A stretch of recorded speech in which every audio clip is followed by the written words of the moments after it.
歡迎嚟到小草上馬，咁想做翻小草上馬做個定位啦，咁就係會做翻個賽後嘅 past paper，即係主要嘅形式都係希望訓練翻各位喺落注方面嗰個準程度係啦，即係個命中率亦都係幫自己幫人啦，希望嚇成個主旨就係因為其實你刨個籠其實都係差不多啊，咁你現場提供譬如係咪157咁你應該買邊隻咧？係咪咁你臨場落飛你又點樣睇咧？咁希望大家會有得着啦。睇完咁譬如見到上個禮拜三先啦，最近日子大家可能會有啲新即係記憶猶新或者有啲感覺會易跑啲。咁點咧？你見到譬如嗱呢張圖咧入剩幾多隻？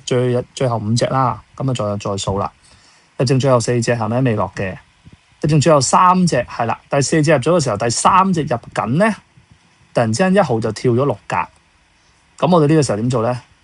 就要買1號 pace 啦。OK， 我嘅玩法就係咁簡單，就係睇佢入剩最後2隻，第2隻入緊或者第3隻入緊嘅時候咧，佢呢一個賭馬集團好興入咗第4隻，第3隻入緊嘅時候咧會跳嘅，係啦，我唔知佢係第5隻入嘅時候。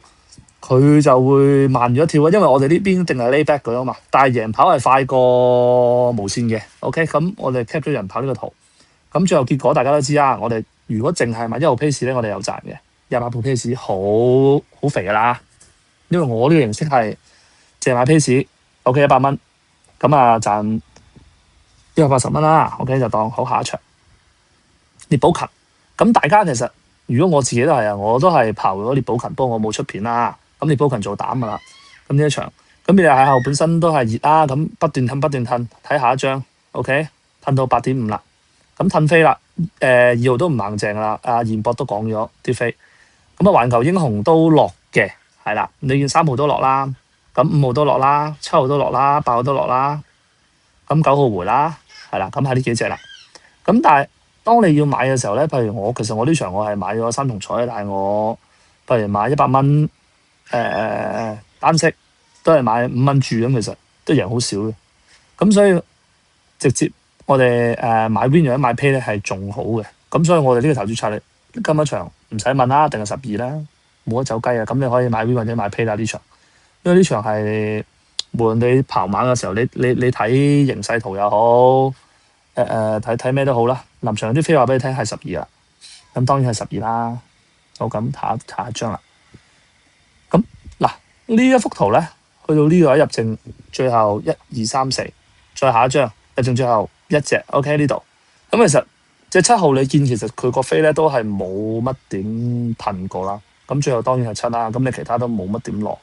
咁你話5同6，我其實又見佢落得唔多，都係11、12倍啦。呢度睇，咁冇乜點落㗎其實。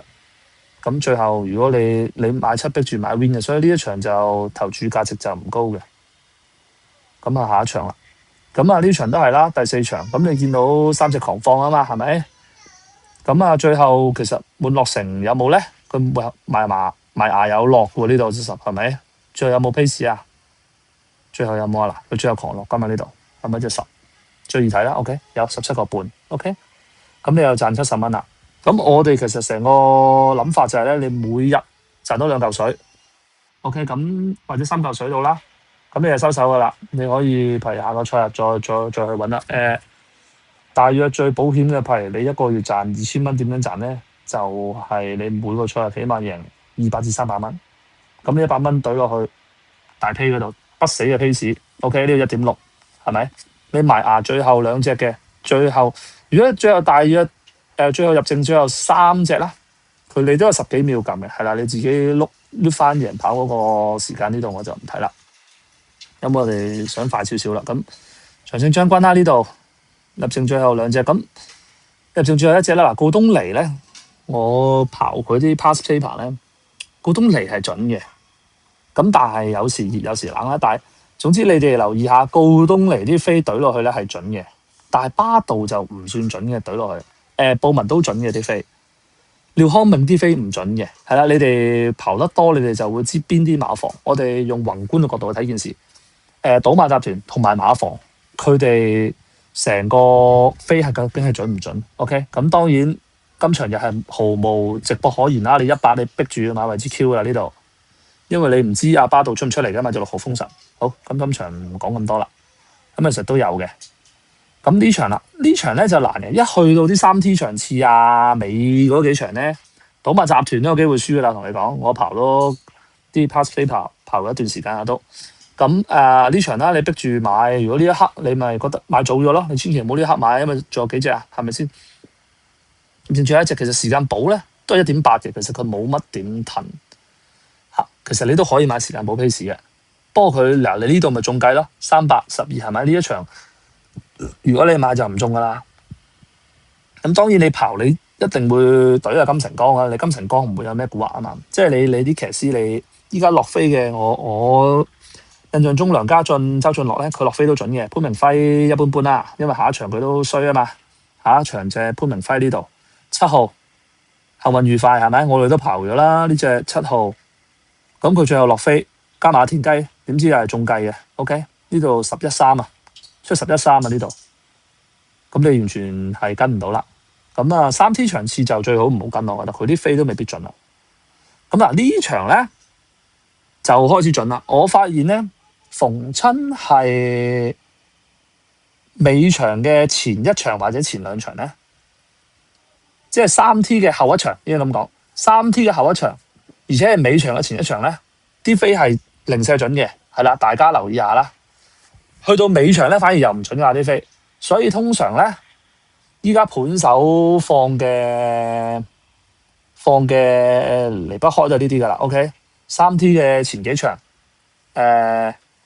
最尾嗰場嘅前一場，或者係變咗，如果前一場爆嘅咧，你就賭佢最尾嗰場嘅2，係啦。咁呢場毫無疑問，即係2。OK， 本身熱緊啦，呢個位你唔好買啦。再睇，我哋千祈唔好心急。OK， 一定要再等。嗱，馬達呢度再落一陣，再落，咁你就知，唔可以唔信，一定要跟。我哋淨係睇飛，咩馬都唔好拍。咁我哋做多幾次 pass paper， 係咁做，次次做，日日做。咁你當你每日做一個 pass paper， 咁你就跟，係咪？佢呢度着6格咧，你就買 pace， 係啦，你唔好跟邊啦。我哋跟唔到邊，因為我哋譬如100蚊本咧，我哋跟邊好快輸噶啦，好快輸俾佢。所以如果我哋呢度跟 pace 咧 ，OK， 咁我哋都有賺90蚊。咁但係你係可以咁樣玩嘅，譬如你第一場賭到第8場，係咪？你全部跟佢6格 win， 咁其實前邊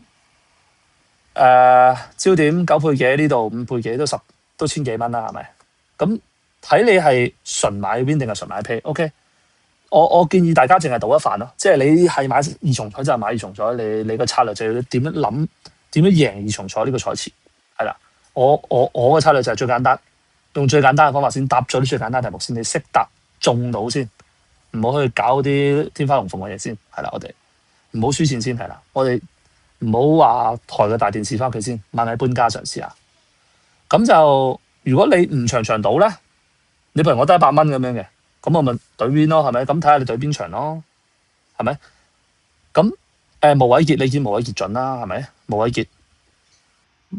傑到東嚟啲飛係準嘅，你留意下啦，你哋留意下邊啲馬房，都大家可以喺留言區分享，大家覺得邊個馬房臨場啲飛佢係準嘅，係咪？再打落嚟，得金牌活力咧，佢文家良啲飛都係準㗎，不過佢臨尾咁樣打落去咧，隻馬就衝翻嚟冇啦，但係佢太遲啦，佢好遲打咧，佢啲太遲打嘅，之後我哋再討論啦，呢啲就可能有時得有時唔得啦，咁當然太飛，咁但係呢場起碼佢哋賭馬集團都係贏㗎啦，因為馬達佢 Q 飛都有啊嘛，或者 Q 連人都有啊嘛。OK， 咁當然11啦。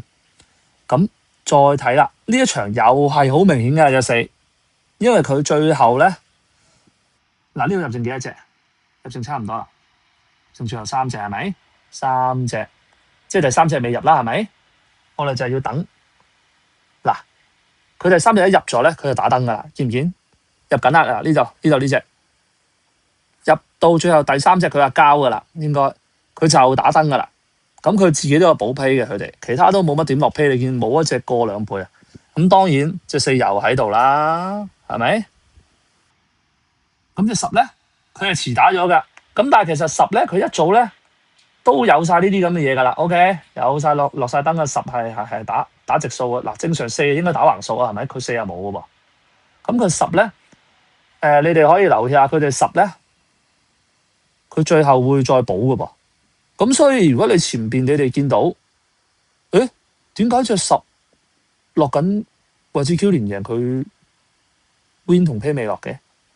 其實佢慢慢偷偷地落緊，佢之後佢會補嘅，係不過最後哇呢度好問㗎，其實呢度佢最後2隻咧，你哋可能得翻10秒，入剩最後3隻咧，可能呢班得翻14秒。OK， 到時所以點解我哋做 pass 原因就係因為我哋要俾大家個腦一 click 一望呢個位已經1秒要知道要買邊隻啦，因為你要知道買邊隻，你先仲要手去撳啊嘛，你要一定喺個 Apps 度你要撳定個注碼，你係買幾多錢，你係揀嗰隻碼。咁點解我買位置就係咁解？因為我係撳一個掣嘅啫嘛，我係撳一個掣投注，係咪？錢我要撳定銀碼，咁所以呢場如果俾我已經撳定4啦，係咪？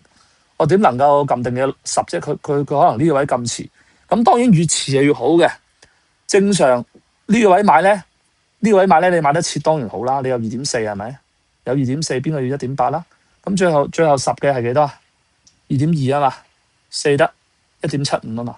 咁你都可以咁我咪買位置 Q 咯。位置 Q 有幾多啊？位置 Q 都有6倍。OK， 咁所以大家睇下大家嗰個投注嘅策略，定好嗰個本嗰日每一日每個賽馬預贏幾多錢 ？OK， 定好咁啊，先要做翻個紀律，有翻個目標，而唔係盲目每一場投注唔知投啲乜。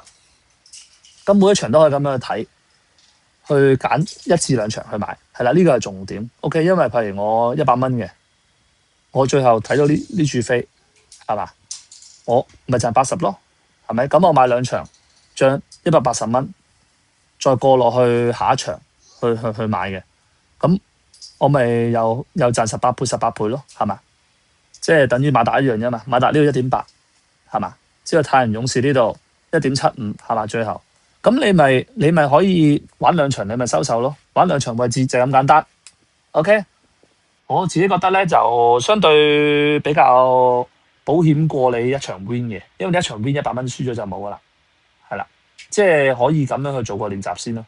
咁如果大家再50蚊又得，再慢慢去做翻個練習，睇下個感覺係點。因為你始終你跑馬，你跑個籠，你個個係嗰幾隻噶啦。咁但係最終你邊一刻去決定買咧，一定要最遲去決定買，就唔好提早買，因為你越遲先睇到個結果。OK， 就睇下你撳唔撳得切。咁你買位置 Q，或者連人你要撳多個掣啊嘛，即係你揀多隻馬啊嘛，嗰陣時就好急噶啦，你10秒或者15秒撳噶啦。所以每一次都係跟住呢個，你當呢個係邪修又好，唔係正統方法又好，但係呢個方法你跟住做咧，不斷去練咧，睇我啲片咧，不斷去學。譬如你自己開翻贏跑個片，或者我之後將條片校14秒。OK， 我之後個片可能就呢個位，由呢度開始就14秒俾你哋去估點樣去買，你哋就要撳。OK， 咁就去做翻個練習。因為我自己做完1次練習啦，咁我做完1次練習，我再 cap 翻 screen 再話俾大家知。OK， 有呢個方法係可以去用呢個方法去買馬，並唔係話要你跑馬係冇用嘅，因為佢每一次都會做馬嘅佢哋。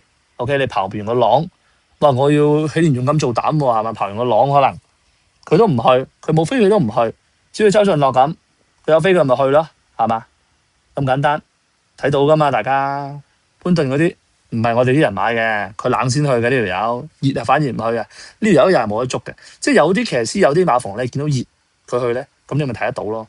冷嗰啲你點捉啫？冇得捉嘅。OK， 賭馬集團都要輸錢啦，冷嗰啲係嘛？